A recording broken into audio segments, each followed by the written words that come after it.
Good evening, MOCA friends. I'm Neil Gibbs, Director of Programs and Strategic Initiatives at the Museum of Chinese in America. Welcome to the MOCA Cook series today, as you will learn the secret of cooking your delicious crystal shrimp and baby bok choy with black mushrooms. Proof from the captivating food and cooking of Shanghai, recipes and stories from China's most dynamic city. These two easy-to-follow recipes were crafted by Simon Fan, a New York-based cookbook author and food photographer. Shanghai, China's most dynamic city, offers a fascinating cuisine that was born during the city's dramatic ascent from a port to a global metropolis. Rooted in local dishes of peasant cooking origin, Shanghainese cuisine has over time incorporated dishes and cooking techniques from other regions, as well as influences from other countries. In Food and Cooking of Shanghai, Shanghai native Simon Fan draws on years of research and culinary training to present over 100 most mouth-watering dishes from his hometown, with clear, easy-to-follow instructions. He garnishes his recipes with history, food lore, and personal stories. Simon will also share the stories and talk about the experience of writing his cookbook with Chef Kian Lam Kho, author of the award-winning cookbook, Phoenix Claws and Jade Trees, Essential Techniques of Authentic Chinese Cooking. If you intend to cook along with Simon, we hope your ingredients are already pre-measured. The ingredient list and detailed preparation step should be shared with you in the registration email. If you enjoy this public program, we hope you will consider making a gift to become part of a continuing lifeline for MOCA. No amount is too little, and we greatly appreciate your generosity. Your contribution helps sustain our beloved institution and supports the creation of new programming that will bring comfort and inspiration to more communities. Lastly, this program is brought to you by MOCA friends and partners, including Bloomberg Philanthropies.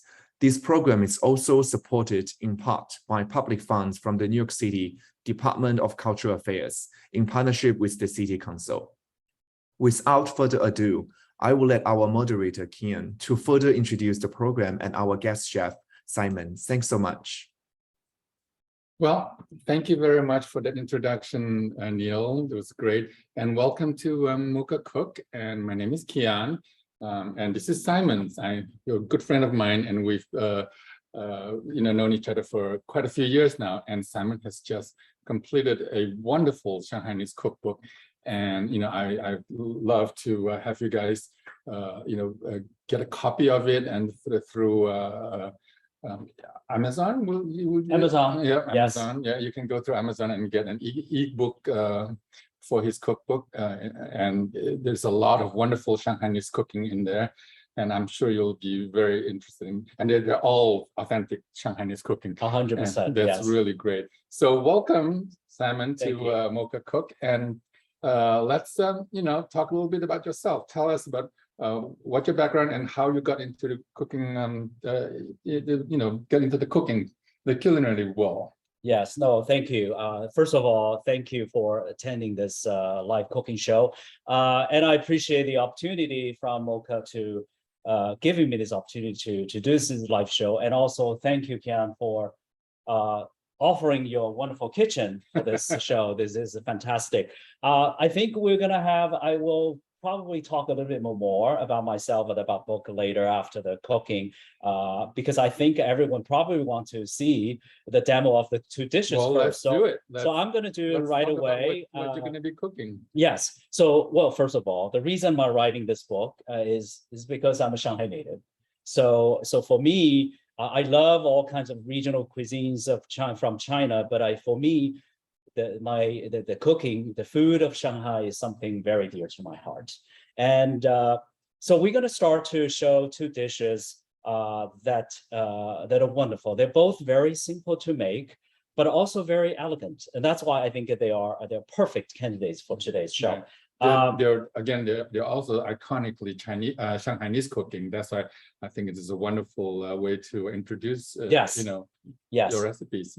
Yeah, so I hope everyone have the recipe now in front of you, and I have a copy that you get as well. Again, the recipe is directly from my cookbook.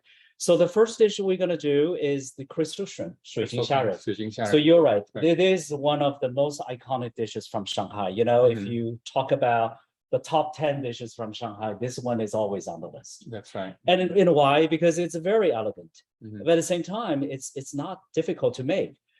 The trick is you have to follow two special techniques, which really transform the texture of the shrimp to give you this crystal-like look and texture where in the finished dish. So let's get started. So the shrimp, I hope you have you need to have the peeled shrimp measured 1 pound. And then the first step, I've already done so because in the interest of time, is to soak the peeled shrimp and deveined shrimp in baking soda solution.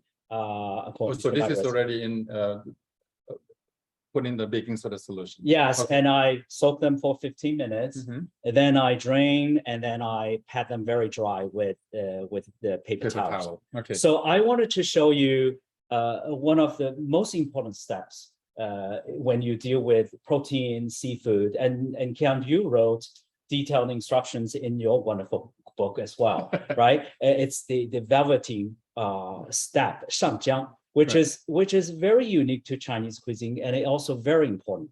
So I wanted to show you how you get it done. Right. You can do it easily. You can just mix all the velveting marinated ingredients together, which will be good enough. But I just want to show you how it's typically done by Chinese professional chefs. So here you can see we have salt, pepper, sugar, and egg white, potato starch, and then right before cooking, you mix in vegetable oil. So now what we do is we mix we add salt and sugar and the pepper. You can use store-bought pepper powder, but I like to, in the book, I like to use the freshly ground white pepper. That's great, freshly ground white pepper. Yeah, but you do need to get a very, very good pepper mill, because otherwise it's too coarse. Coarse, right? yeah. And then it's not Right. very desirable in Chinese cooking. Right. The white pepper should be very finely ground. It's very fine powder. But if you don't, you can get store-bought powder, but just use a little bit more because I'm using freshly ground, so it's quite strong. So what you do now is to kind of mix. You mix. It's almost like a mix and toss. That's the motion you want to use, and you mix until they start to feel sticky to the touch. Mhm. So I think some professional chefs, they would tell you to do it for minutes, but I think after around 30 seconds, about 1 minute, I think that's pretty good. Again, just use your hand. If you don't like it, use chopsticks is fine, but I like to use hands because then you can really feel the food. And then after a while, feel the texture. Right. Yeah. And you Yeah. feel it's working, right? Right, because you want it to be slightly sticky, right? Right. It's you really start to feel it's sticky to the touch. There's a lot of science behind the velveting Technique. method, Yeah. but I think we'll save for another time, maybe an hour. Right. Or maybe you probably two. There's a lot of science behind it. It's not gimmicky. So after that, you feel a little bit sticky to the touch. Now you add egg white, light beaten egg white.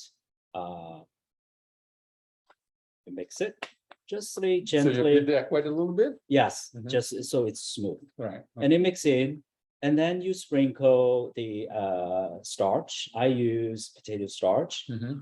And then you mix it. Again, you can really mix all them together. I just find this is a really good way. And also this is a way that a lot of professional chefs will do. And I started with a master chef in Shanghai, and he Mhm. taught me a lot. He's very strict instructor. So I had to really So follow his speaking of instruction. that, I understand you actually went home and really do a lot of research work on for the book. A lot. So who did you mention you talked to some master chef? Yes. Did you also talk to your family and some, Yes. yeah? Yes, we talk a lot. I'll tell you a little bit more. And so this is like the you finish mixing.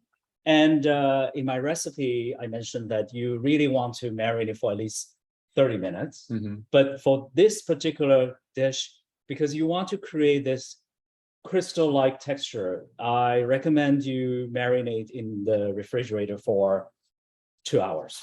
So we're gonna 2 cover. hours. That's a pretty long time, yeah. Yes. Yeah, Yes. Thank you. I'll put this. I'll wash my hand. Yeah. And if you can. Yeah, I'll get the other one. Thank you.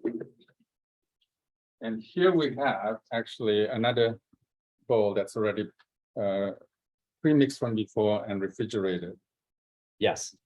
So. So Simon, we have a question actually from Ashley. So she asked, can you substitute the potato starch with corn starch? Yes, cornstarch is fine. And I think, strictly speaking, the potato starch is slightly stronger. Some folks will say you maybe use a little bit more, but I guess you just experiment because we are not using a huge amount. So I think you can substitute 1-to-1. I think it would be good enough. So right before cooking, what you need to do is you mix in 1 teaspoon of oil. The reason you do so is to basically to loosen up so they don't clump. So when you cook it, they will not just stick to each other. Exactly. Yeah. And because when you oil blanch them or water blanch them, it only take a minute or two. So you don't want to overcook it. Right. And this way you can cook all the pieces of shrimp very evenly. Okay. Right. So we're gonna. So you're gonna be water blanching this one, Yeah. right? Yeah, we talk about this. And I think, Kian, in your book, you also talk about 2 techniques. Traditionally, for this kind of velveted ingredients, in restaurants you go through oil, blanched in oil. It's called oil. Oil. But I think for home cooks, if you cook very often, I think you can use that technique and it gives you great results. But if you never cooked this before, and because when you use the oil, if you are new to it, there is possibility that you might overcook it. Right. And for this dish, you might get like a little slightly charred shrimp. Then it doesn't look like crystal-like. So for this dish, I think a water blanch is perfect. I think in the oil in my recipe, I talked about 1 minute until the shrimps are nearly cooked in water. Probably takes about 1.5 minutes. So let's. So we're gonna blanch this in water, right? Yes. Let's move this over, and you can.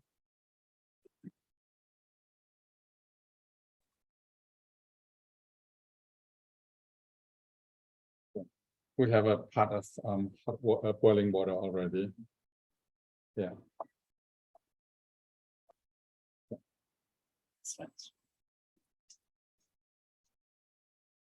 So while you boiling the water, get the slotted spoon and the strainer ready, because what we're gonna do is really cook for 1 minute, maybe a minute and a half, and then scoop them out, drain them.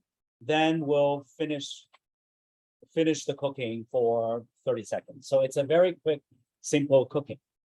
Oh, it's boiling. Perfect now. So.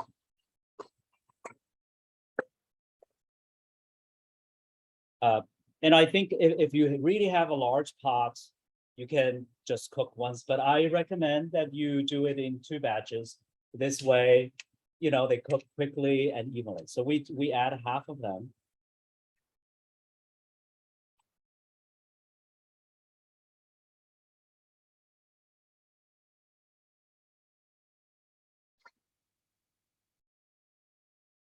So how do you know when this is cooked? You just sort of like quickly. Yeah, so it's kind of like it turns pink and opaque, right? Yeah. And then if you're cooking at home, if you're not sure, taste it. Yeah, it's but I think when you use water blanching technique, it's very unlikely to overcook it Right. because it's just Right. at the heating is very the boiling temperature versus when you use oil, you might overheat the oil. Right. That's right. So I'm actually keeping an eye on the clock, and so because I've tested it multiple times, and usually 1 minute 30 seconds is a perfect.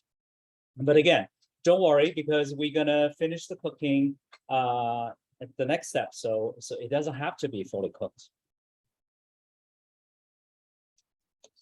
So you can see you can see, I mean, everyone, if you watch this show, you love shrimp, so you can tell that's pretty much cooked. So we're gonna drain them.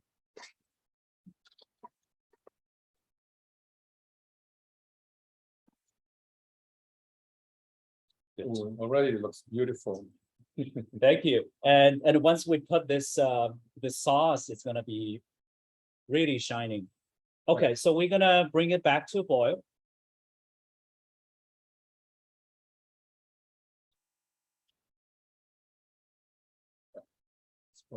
Yes. So I'm keeping it. Okay, then let's do the second batch.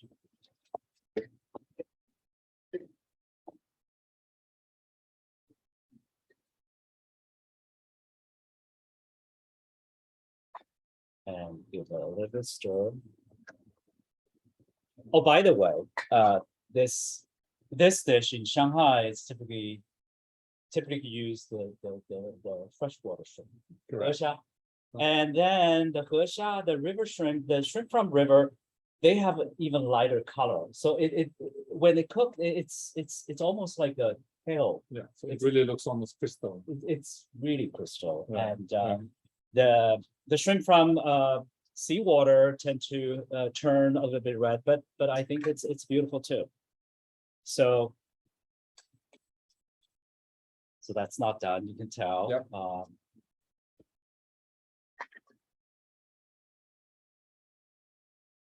You need to boil again. So Yeah. how long again? How long does it take to? I think when you use usually- water is about 1 minute and 30 seconds. 1 minute 30 seconds. Yeah. Okay. In oil, it's about 1 minute. Okay. I think it's good. And if you do this in oil, you need a lot of oil, right? Yeah, Yeah. Good. yeah. That's why I said if you cook very often, Then you it's can fine. reuse the You can oil, use right? the oil. Otherwise, yeah. Okay, no. I think that's good. Okay, excellent. That looks so beautiful. So we're gonna finish cooking.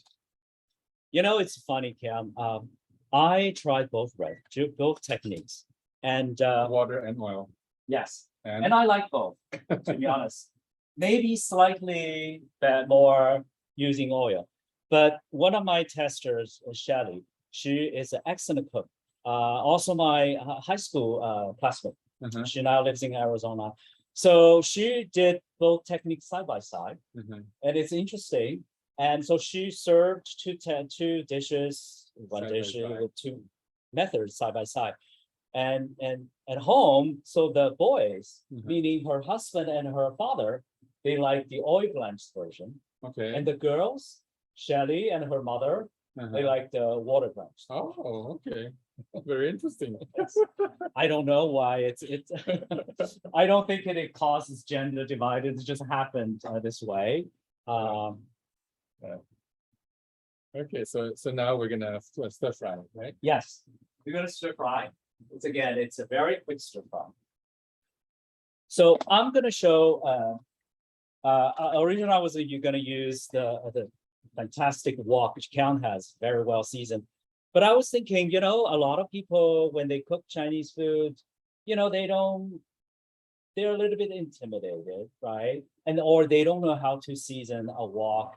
And so you can use a skillet, really. Sometimes I do use a skillet, or you can use this kind of a new generations of non-stick Non-stick wok. pot, yeah. And then they are very safe. They're unlike the old ones, which emits Right. carcinogens. These new ones are really fantastic. So I really want to show you. It's fine. Yeah. Okay. So what we're gonna do is two things. One is when you use when you use the non-stick wok, you always add the oil first, right? So we're gonna do 2 tablespoons of oil.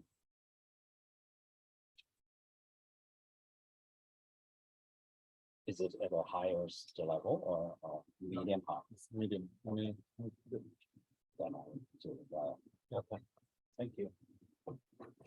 And obviously you have to, when you cook Chinese food, because everything is done so quickly, you want to get everything ready. So I have the sauce ready.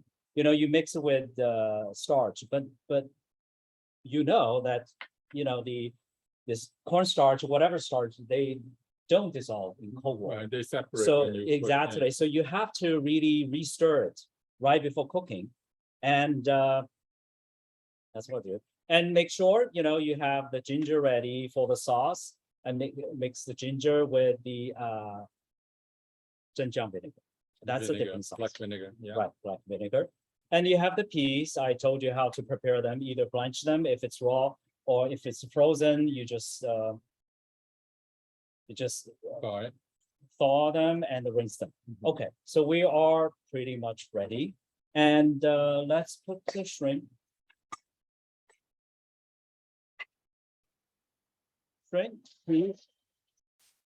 Peas, and well stirred sauce.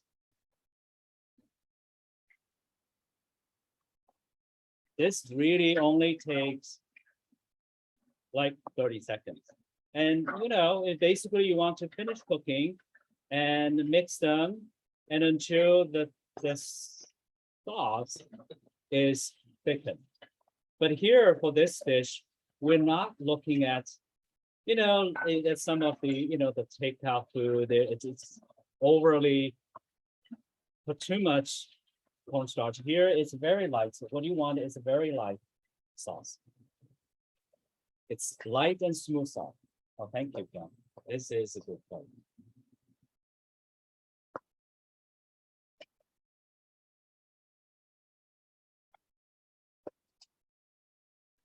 Great. Look at that's beautiful. Beautiful color, and it's just like perfectly. Oh, can you see? Okay. Yeah, I can see it. See, that's why I want to. Let me just down a little bit. That's why I want to show this dish, because when you go to restaurant, you get this dish too, because it's a restaurant quality dish, and it's fit for banquets. But you know what? Once you learn how to do it, don't tell your friends how easy it is. Yeah. You just tell them. Look at that. It was just like so fast and very easy, and it looks like it's just perfect. And it's usually served with vinegar and ginger. Yes. And then again, because in Shanghai, the dishes are usually use just a little bit of vinegar, unless it's a sweet and sour. So that's why it's better to put it on the side, so you can just dip it. If you really like it, you can drizzle and mix inside as well. But so this is the first dish. Excellent. So this is our. Do you want to taste it a little bit? Well, go ahead. I would love that. Yes. Okay. Let me just get another pair of chopsticks here. Yeah, you let me know. This looks wonderful. It's perfect. The texture. I love the texture. It's just so nice. Yeah, And I think flavor, the techniques really the flavor is very subtle, because you Yeah. want to bring the shrimp flavor out, Yeah. and not use a lot of spices to overpower the shrimp Yeah. flavor. This is delicious. Thank you. Thank you, Simon. So let's want to move on to the second dish. Yes. Let's go on to the second dish.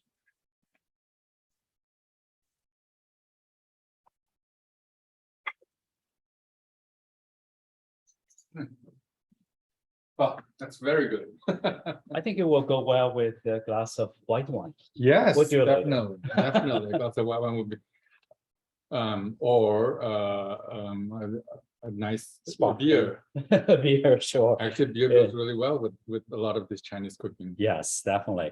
So I wonder if there's any question for the first dish. If not, we're going to move on to making the second dish. Okay.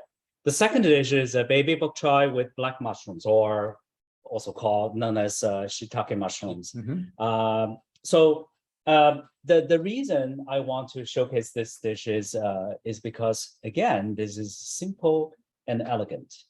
But it's also this dish when I didn't create this dish, but when I finalized my recipe, I wanted to follow the traditional Buddhist cuisine techniques, meaning the principle, meaning you don't use spices, you don't use pungent ingredients. Aromatics. Yeah, aromatics. So in this recipe, intentionally, I'm not using any cooking wine. There's no scallion, ginger, or garlic. But in the Shanghai region, we do use the sesame oil, and another secret ingredient is the black mushrooms. Because when you use this to make a sauce, they're just so fragrant and so tasty and full of umami. So this recipe, again, it follow the principles of Buddhist cuisine, and but it's extremely flavorful. So again, in the interest of time, before we went live with the show, we've already cooked the mushrooms with the soy sauce, sugar, and soaking water, and for 20 minutes, and you get a very rich broth. So I cooked the mushrooms with the full recipe. Then we were talking before the show, and we think, you know what, we want to encourage people, especially people they're just cooking for themselves and cooking for two people. They might think, oh, that's a lot of bok choy. You know, we're talking about 400 grams bok choy. So what I'm going to show you is, you know, if you're cooking for yourself, do half the portion.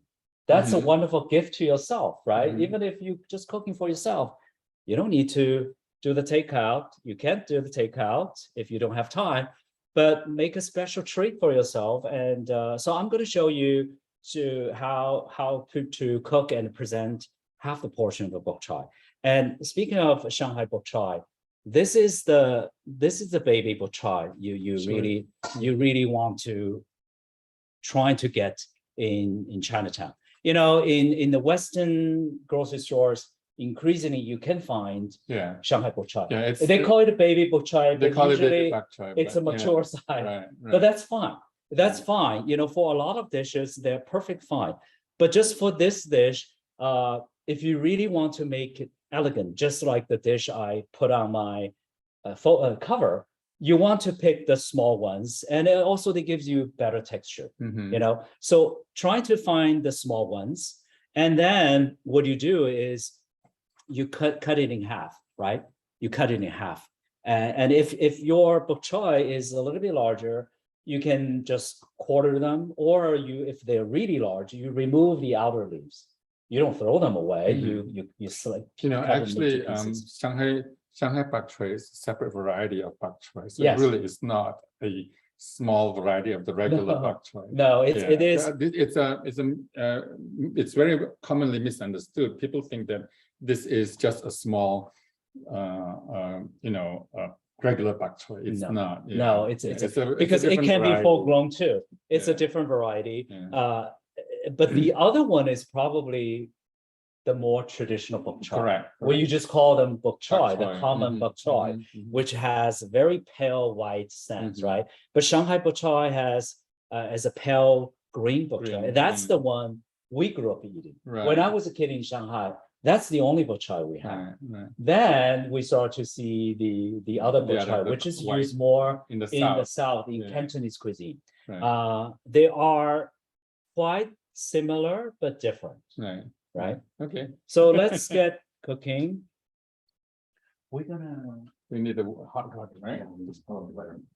So Simon and Kian, we do have another question. So Naomi asked, are the mushrooms dry? So were those like dry mushrooms, or you just use regular mushrooms? No, no, that's a great question. So the fresh black mushrooms or shiitake mushrooms are used in cooking. You typically just do a quick stir fry. but the dry ones are used more frequently because through the drying process, the flavor and the aroma is concentrated, and then you need to dehydrate them, and then you always soak them, and then the soaking water can be used as a cooking liquid, as in this recipe, and then usually I would not even throw away the stems, cut them off. If you just only cook just a few pieces, you probably just you throw them away. But if you cook often, put them in the freezer, right? I'm sure you save all those mushroom stems too. I don't. Although actually, I have used them for like getting the liqueur from it, so that they use it as a stock. You cook the stems together. Right. You already take out the Right. Yeah. Yeah, I make a stock out of it. Yeah. So, but in this recipe, because after cooking the mushrooms, I'm going to use and present them right away. So that's why I ask you to cut them off again. But I do save them and I put them in the refrigerator. So what is the difference between fresh shiitake and the dried shiitake? And why do you usually we use dried shiitake for this recipe? Yes, right? yes, and also in Shanghai region, and I think in a lot of parts of China, I think again the fresh mushrooms are used for stir fries, but when you want to use in this particular dish, or when you want to use this as it's almost like a spice, a flavoring agent, right? Yeah. Mm-hmm. You always use the because the flavor of the dried mushroom is very strong, so very pronounced. And it's a very important ingredient in Buddhist cuisine, right? Because you don't use animal protein, so where do you get this umami? The flavor, the umami, the xian, right? So that's from this, primarily from this, and as other fermented products mostly from soybeans, right? Right. Yeah. Okay, the water we didn't. Oh, okay. So it's fast. Yeah. All right. So, do you want to talk a little bit about how you research to do all these recipes while we're waiting for the water to boil? Sure. Yes. I have done tons of research, and one of the reasons I enjoy about cooking is about investigating and learning about the dishes and the culture behind it, and then the history and doing research, learning to cook things that I don't know how to cook. So again, even though I'm from Shanghai, it doesn't mean I knew how to cook all these dishes. So I had to learn a lot of dishes. So the sources of my information is really diverse, right? Because I of course I look at the Chinese cookbooks published in English, right, including yours, but most of the sources are written in or documented in Chinese, because that's where I really spend most of the time. And obviously I studied with a master chef, and my sister is also a professional trained chef.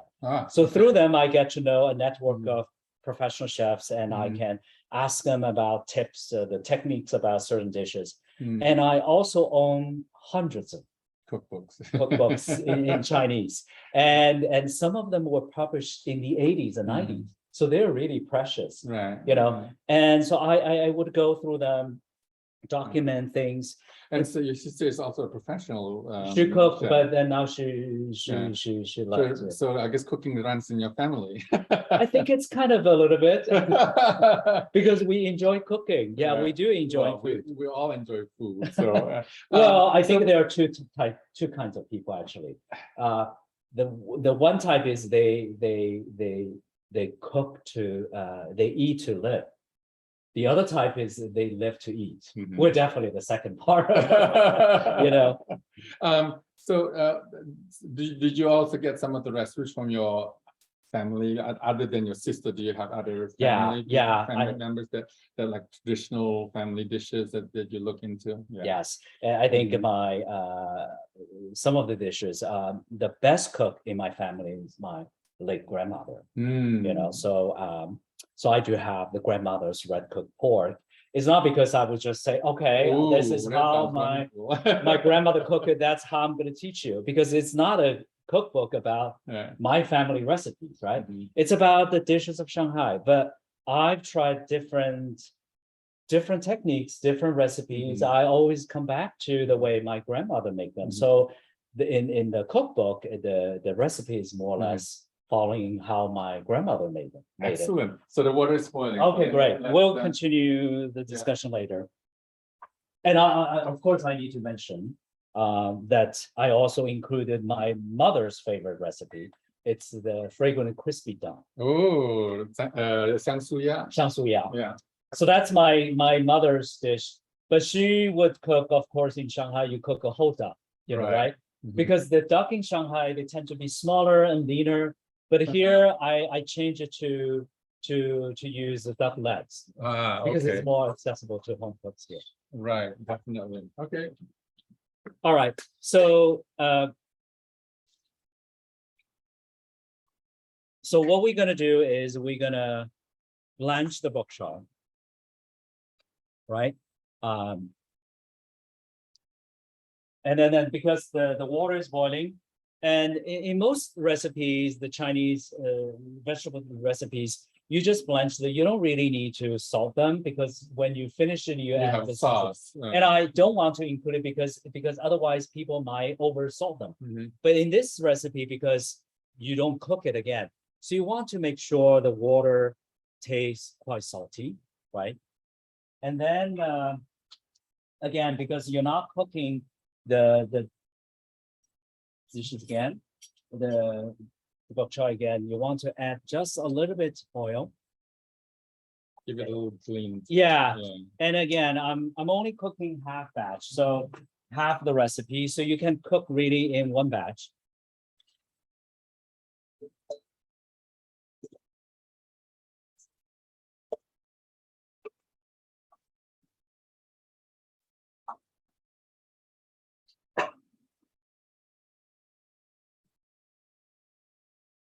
So how long do you blanch this?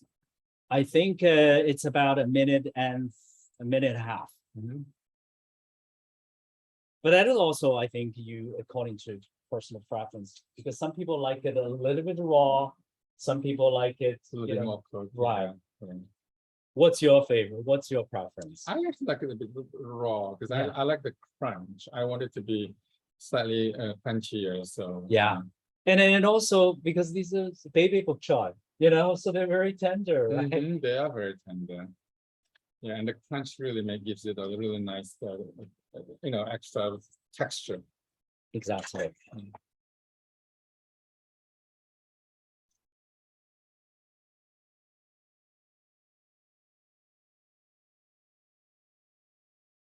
So again, like I said, if you cannot find baby bok choy, try this recipe too. Just remove the outer leaves and use them, slice them for stir fry, and use the inner smaller cores or quarter them, right? Mhm.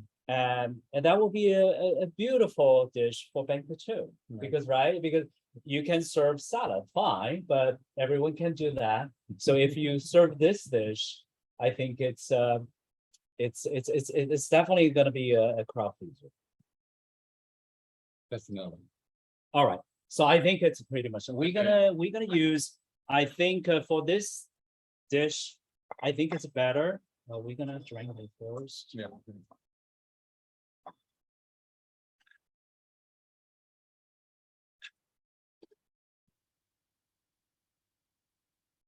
And make sure you drain it well, because otherwise the water is gonna dilute the sauce we're gonna use, right?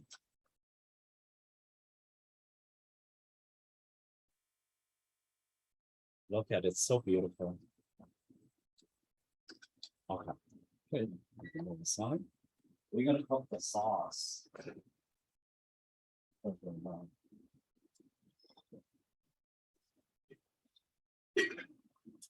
Maybe we can. Okay, let me You want me show. to arrange this? Yeah, just like Yeah, I'll arrange. Let me get a pair of chopsticks. Yeah. you can really like when this dish is served in Shanghai, this is the typical way of serving it. I think it's pretty cute, right? Mhm. You serve it, in a round shape and put the mushroom in the center, but you can arrange them side by side, which is also equally beautiful. And then once I think that we're gonna use the half of the mushroom in the center. Okay. I'll work with you. Then we just finish up the sauce. Again, it takes probably 30 seconds. Mhm. Oh, wow, that's great. Thank you. It's beautiful. Well, take a look. Here we go. You want this on, right? Yeah.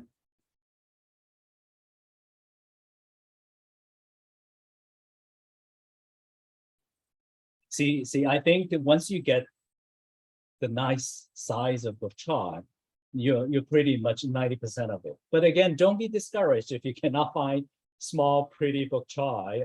Yeah. It will See, taste it's well. it's all. I guess it is also good to have evenly sized bok choy. That way, Yeah. that way you can Yeah. plate it beautifully. Yeah. Yes. I mean, I went to Chinatown this morning. I look around different vendors and I find this batch is This beautiful. is beautiful. Yes. Okay. All right. So we're gonna now let's add the mushroom in the center.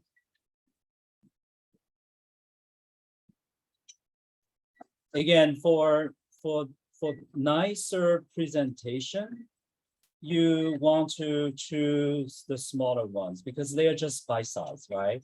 They're just plump, they're beautiful, but any type of black mushroom or the flower mushroom will be fine. If it's large, you cut it in half. All right. That looks so beautiful. This is even better. All right, There we go. almost done. So it's just the final step.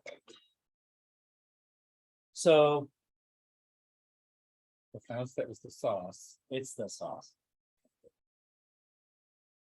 Again, here for this sauce, I'm using the cooking liquid with the mushroom. It's seasoned.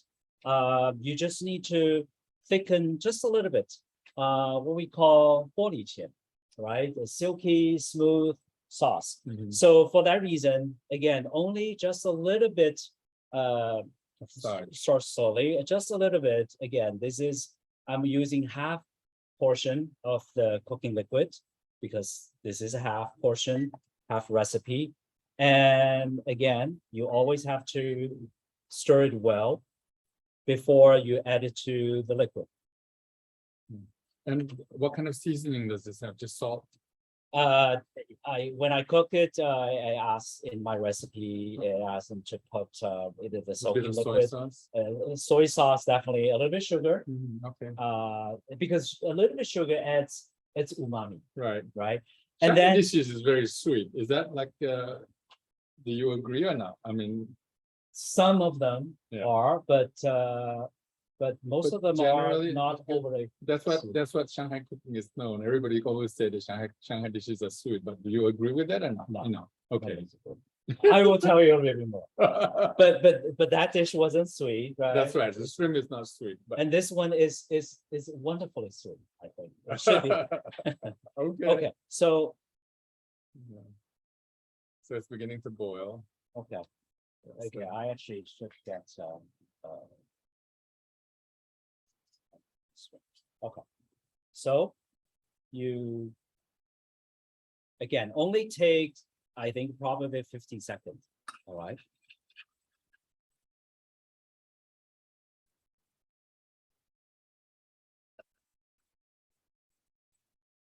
(15 to 30 seconds). That's good. All right. That's very thin. Yeah. You don't want a gooey texture. You just want it a little bit. Actually, in this way, you're not really thickening it. You just want to create kind of like a silky texture, right? A sheet. So you pour on top of it. And for this recipe, for this dish, you want a kind of little bit a deep plate, right? Or a shallow bowl. Right. A shallow bowl. Right. Yeah. Then the final touch. Okay. Oh, we're done. Then the final touch is again, this is a very important ingredient in Buddhist cuisine in the Shanghai region is the sesame oil. Okay. You know, you drizzle on top of it. Very nice. Excellent. Right? So again, for anyone out there, you think, oh, I'm only cooking for one or for two. Treat yourself. It's a gift to yourself. Actually, right? this is great for one. As a vegetarian dish. Yeah, maybe some tofu, you know. Yeah. Well, even without tofu, if it's Without tofu. yeah, for dinner for vegetarian dish, just one dish and some rice will be perfect. As a Yes, vegetarian isn't it? dish. Isn't it a nice treat, right? I mean, you don't.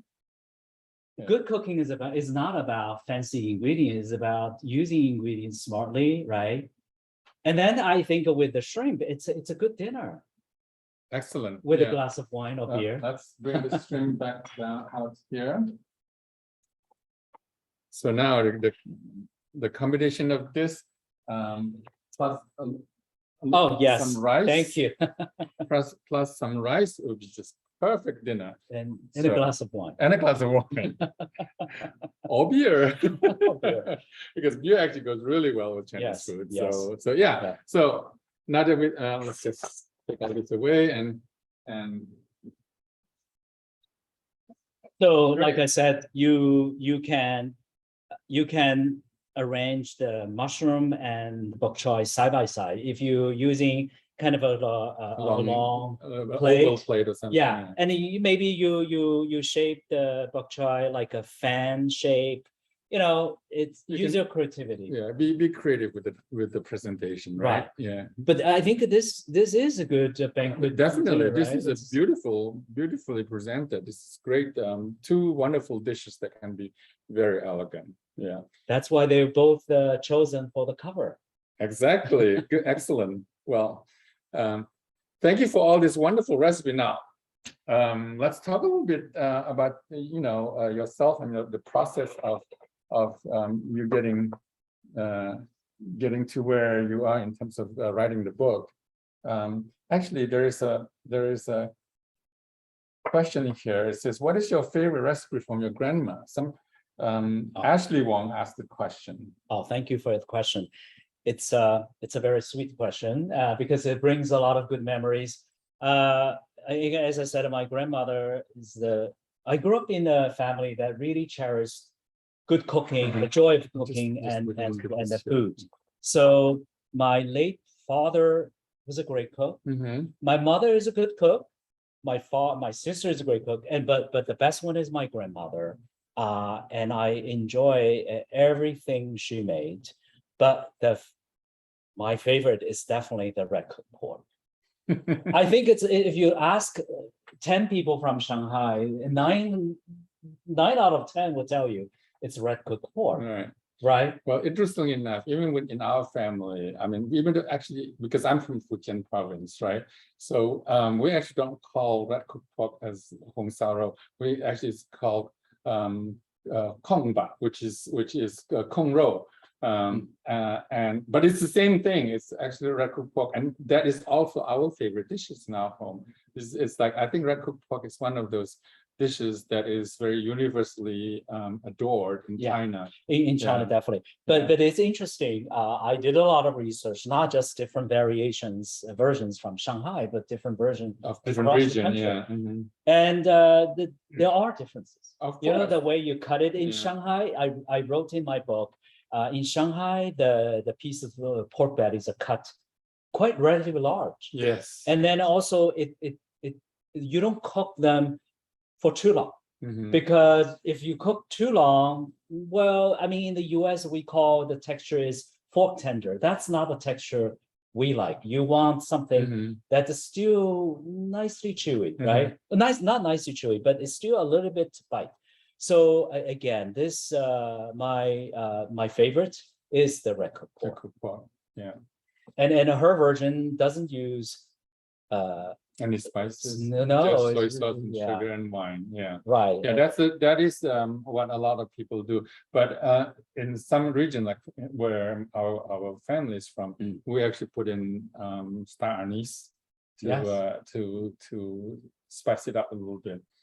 Yes. So it's again, it depends on a lot of different regional recipes. So Yes. it's not, And in Sichuan, of course, they have They to add put a little bit chili. of chili. And it's nice. And in Hunan as well, right? Yes. So again, there's so many different variations, but the Shanghai version is definitely one of the More best, standard, yeah.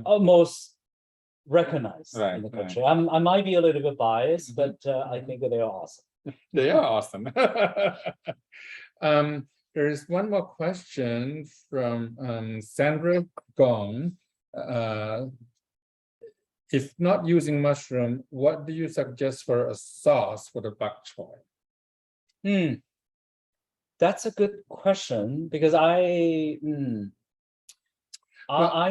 For vegetarian, I think you probably will have to use the mushroom to give that flavor. yeah, I think so because again in this dish I try to make it a very authentic Buddhist cuisine, right?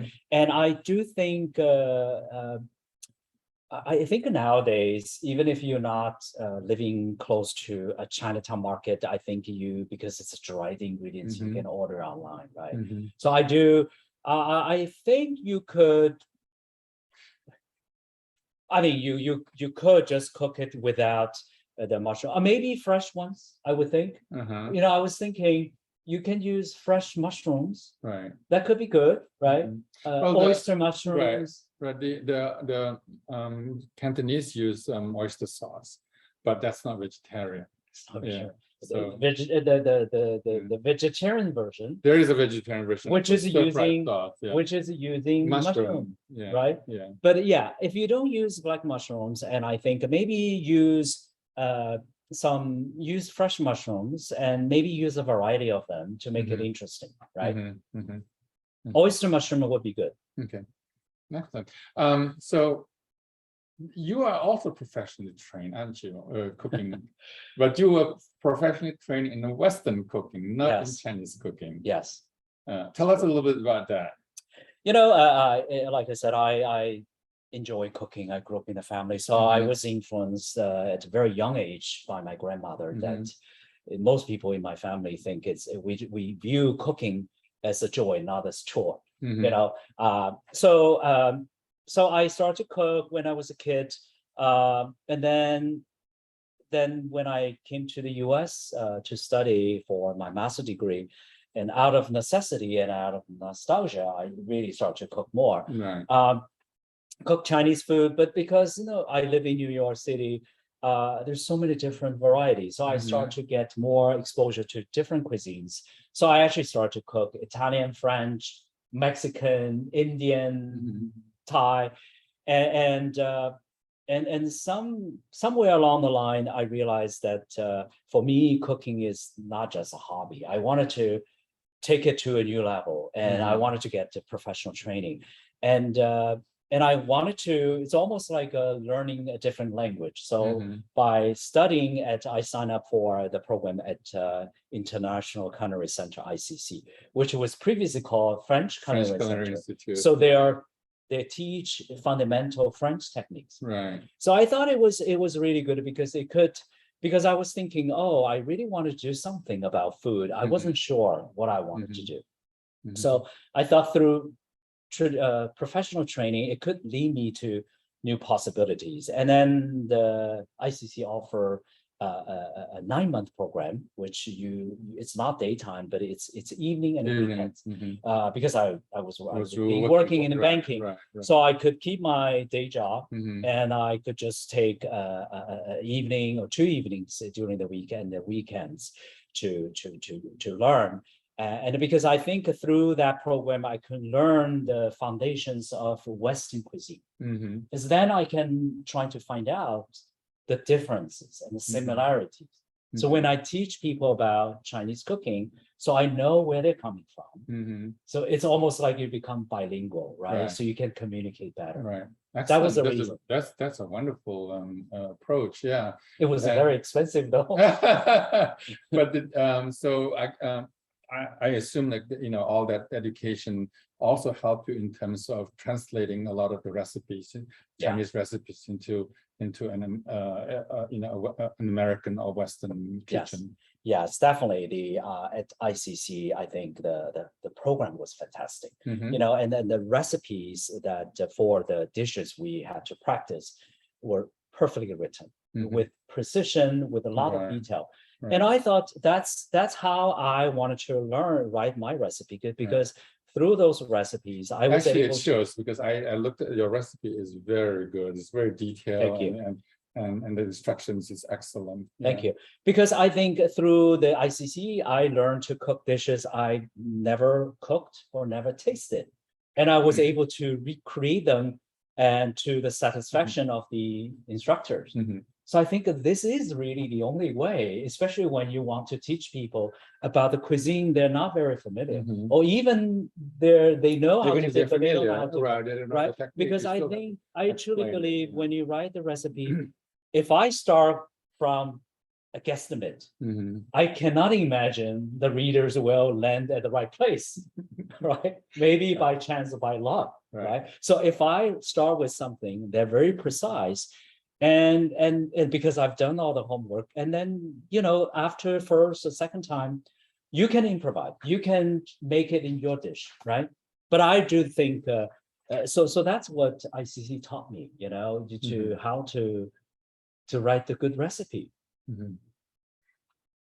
So and also while you're working on your book, you did a lot of photography. And I noticed that in many of you have a lot of beautiful pictures there. There are some location pictures and some dishes.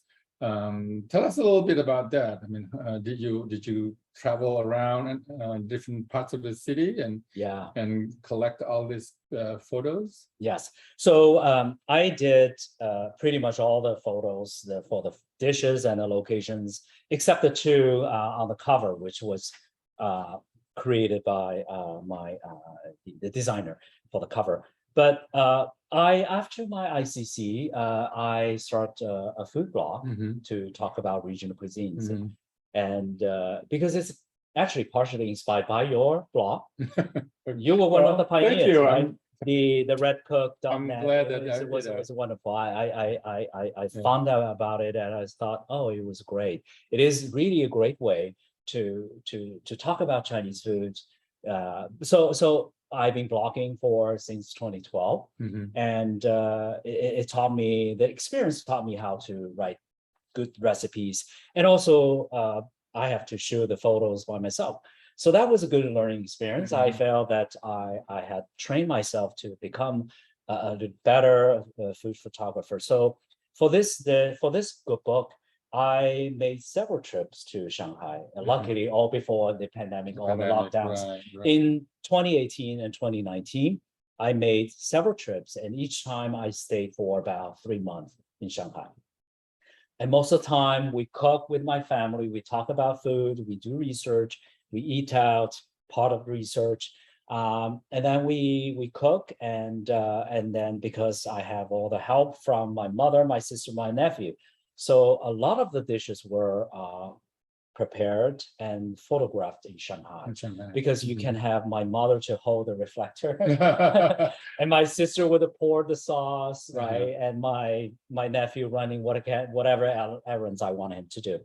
So, but then also some of the dishes were made in New York, as I would do for the dishes on my blog, and so that's for the dishes. And for the locations, again, I had a lot of time in Shanghai. I walk around, to the landmarks, to the old city, to the ancient towns, and I took tons of photos. And what you see in the book is really a tiny portion of what I shoot there. So talk a little bit about your blog. Maybe we should let people know what is the blog address? Soyricefire. Soyricefire.com. Yes. Okay, so that's soyricefire.com. Tell us a little bit about your blog as to what do you include in there, and how what we can find recipes in there, what kind of recipes we can find there, and yeah. Sure.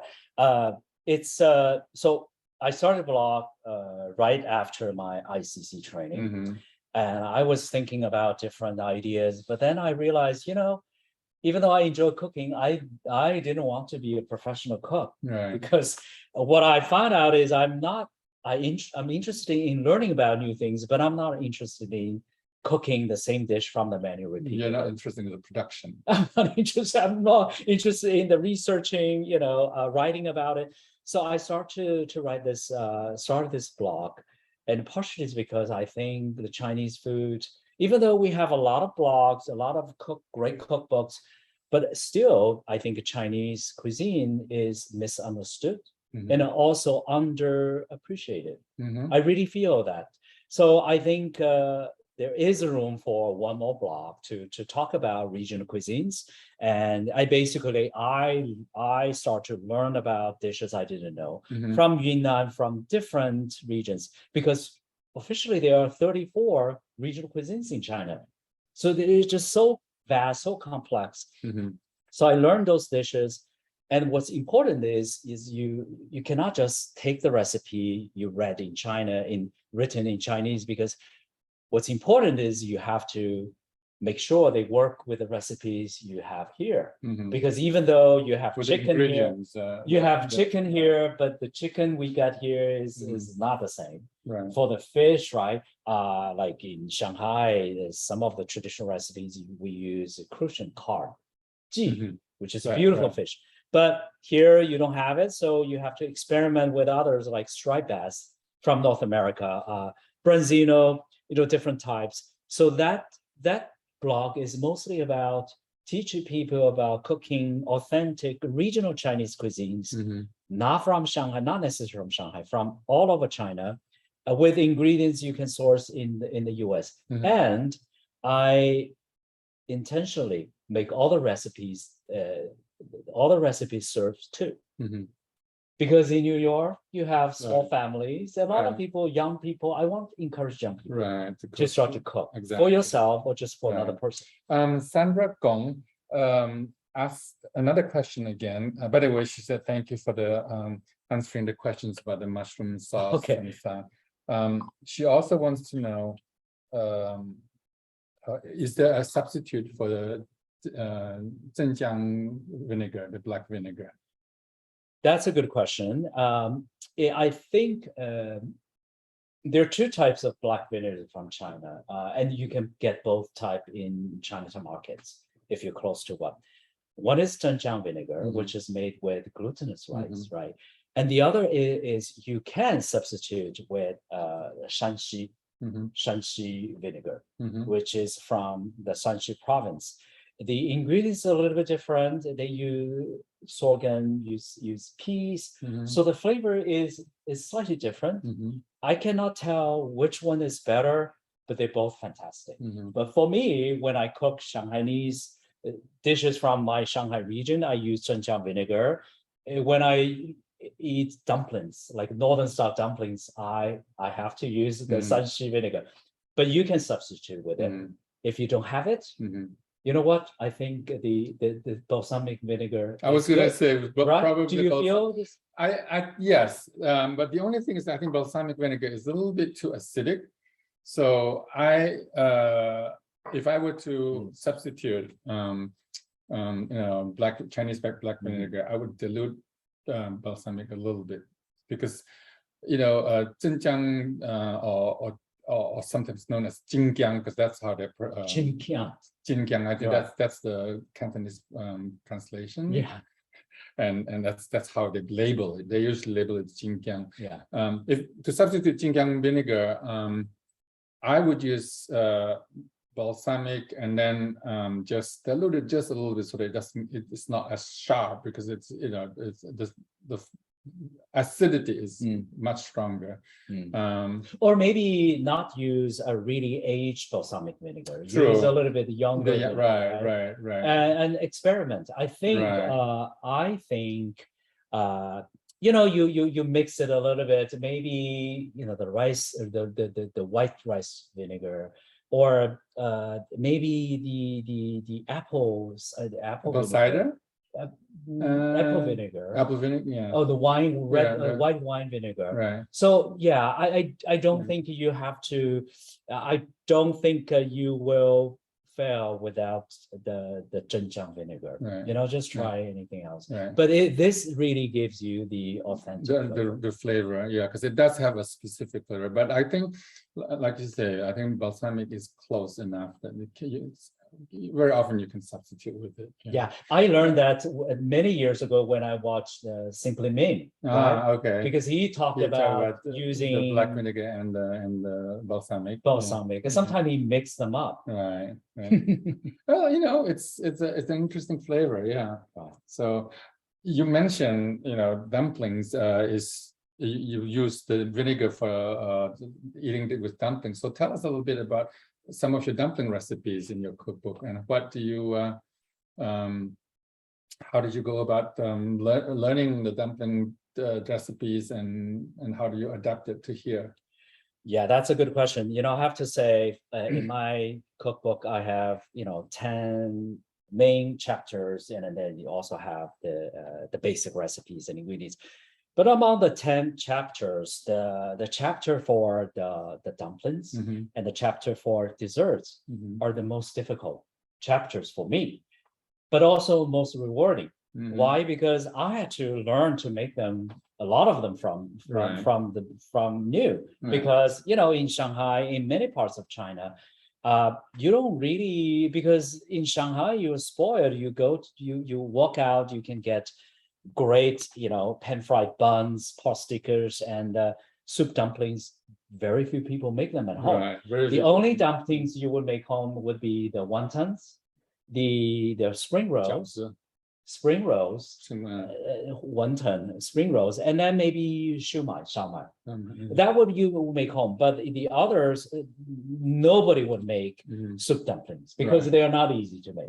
So that was a challenge for me. Or the dessert, the flaky pastries. Correct. You don't make it at home. Besides, in some of the baked stuff, you don't have oven at home, so you go out. In Chinese kitchen, oven is not usually used, So, or exist. So that's the two chapters the most difficult for me, but I found it rewarding because I again, luckily I have access to dim sum experts, the pastry chefs, so I can ask them about the techniques. But also there are, when you ask me about doing the research, one good source of information would be a lot of new food blogs and cooking shows through WeChat. And a lot of them are fantastic. There's one blog, one cooking channel was fantastic because it focused on food and the restaurants in Shanghai. So each time they would go to a restaurant and ask the chef how you cook the sweet and sour pork ribs. So each chef, out of his ego, you think he has or she has the best recipe. And sometimes he will share with you. So I was able to collect the different version. And the same for the dumplings. I also went to different places and trying to eat. And my sister and I, we will also intentionally sit next to the window they make the dumplings. So we would just watch them how to do it. But sometimes you do pick up a few things. Of course. And then, find out, she make the folding this way. We never thought about it. And also like a dip a little bit of water, which is very interesting. So I had to learn from scratch.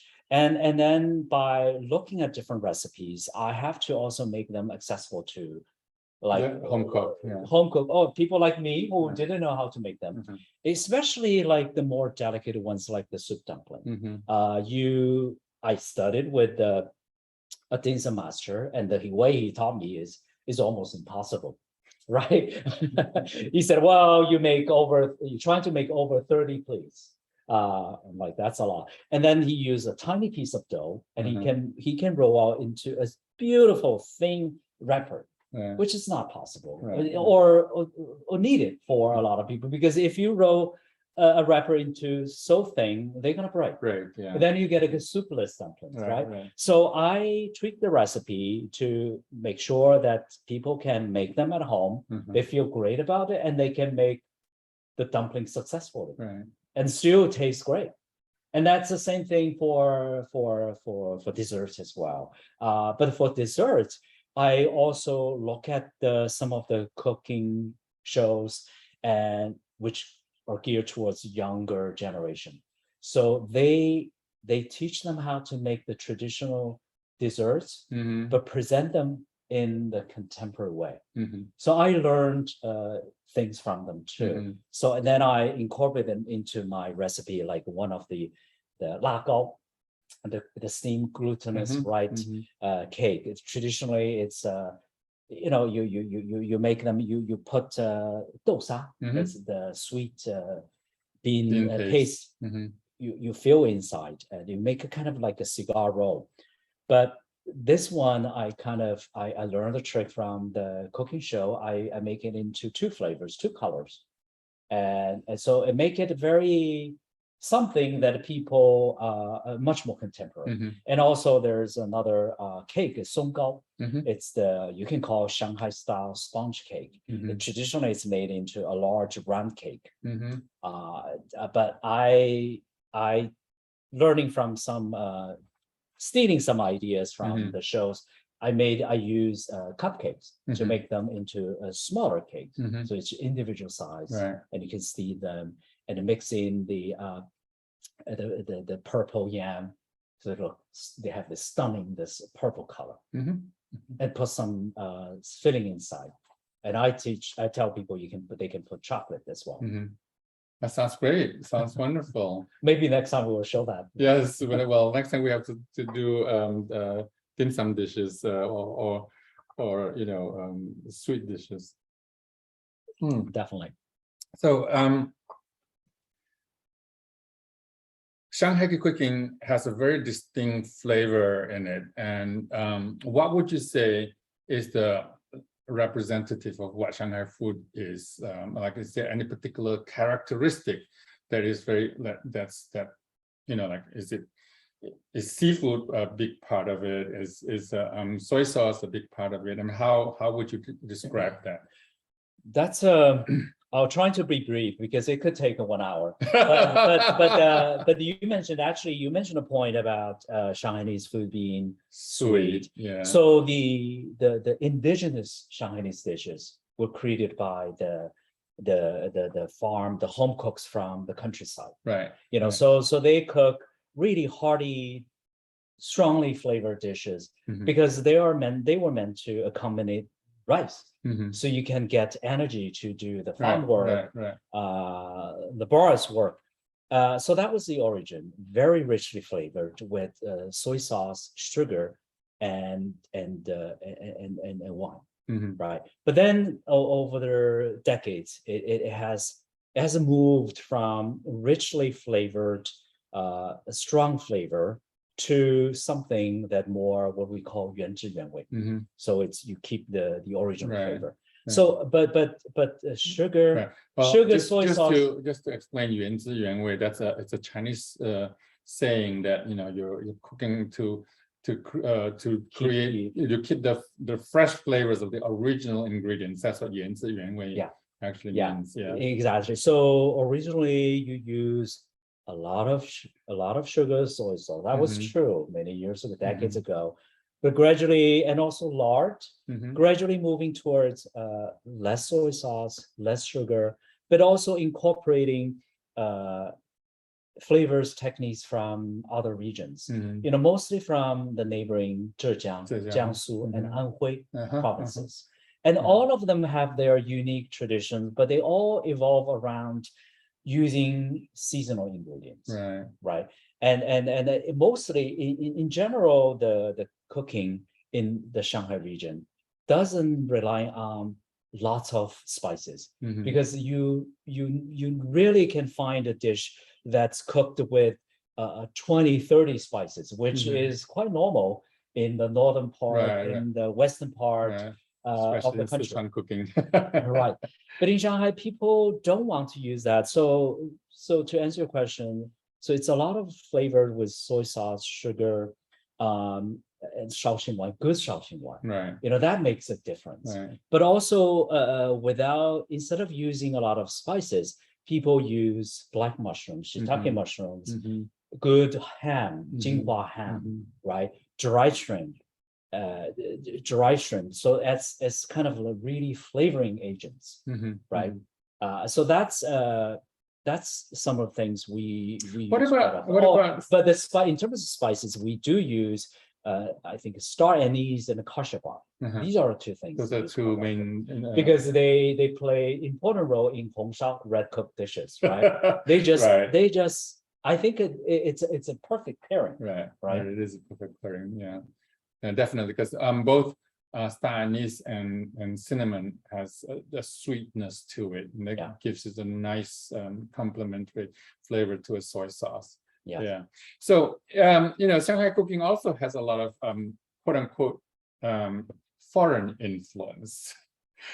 There is a particular style of cooking called hai pai. Yes. Tell us a little bit about hai pai. Yeah, so hai pai, you could it's a term that it's kind of an umbrella name to describe the modern Shanghainese cuisine. That's been influenced by foreigners. Influenced by different regions, including the foreign dishes. Mhm. So the pork chop, the fried pork chop, Mhm. is from Wiener Schnitzel, Schnitzel, right? And then the borscht, Losongtang, the borscht. Borscht, And I think I think the different regions might disagree because they all have their versions, especially in the northern part, which is closer to Russia. In Harbin, they have their versions of the borscht. There's always this claim between how who had the first? Who had the Harbin or Shanghai has the or even Hong original. Kong, they have their borscht, right? Yeah. But I guess nobody can claim who is the authentic original. But it really doesn't matter because it's a delicious soup anyway. it is a delicious, but we really tweak it because we didn't use beets, right? We don't use beets. Or sour cream, and in Shanghai is potato paste. For those people who are not familiar with Losongtang, it's really is a beef soup with cabbage and tomatoes and carrots and potatoes. So it's very similar to like a cabbage borscht without the beets. So that's basically what it is. And in Shanghai, there are many versions, but mainly two types. One is the quick version. You use kibasa. It's a hongchang. It's because it's quick. You can make the dish in 10 minutes. And for young people, this is actually one of the few Western dishes everyone in Shanghai can make. Especially with I don't think I'm familiar with the kielbasa version. Hongchang. Yeah, it's good because you can cook it very quickly. And then they serve with some salad and then butter. With bread and butter. That makes it a Western dish. So everyone can make that. But I really think the better way is to use beef. And in my recipe, I use oxtail. Oh, you use oxtail? Yes. Oh, that sounds really good. Because the bones and the tendons, right? And because it takes a long time to cook. But in my view, again, through my research, because there is no one authentic Shanghai style borscht, because it doesn't exist. It doesn't exist. It doesn't exist. So everyone said that this is a good way. This is a good way. I tried different ways, and I find the oxtail version is really the best version. Well, you know what? I think it's because of the bones. That when you cook the bones, it has umami in it. It brings out all the flavor, and it makes the soup a little bit more gelatinous, right? The tendon, right. So, unless there's more questions, I think we're basically almost at the end of this. So any other questions that perhaps we can answer?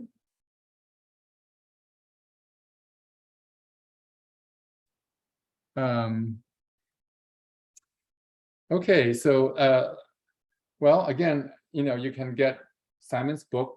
It's an ebook. It's not a printed book, but you can get it from Amazon.com. Yes, it's actually published globally. Okay. So I think we may have audience, or they have friends in other places. It's available globally. Right. Excellent.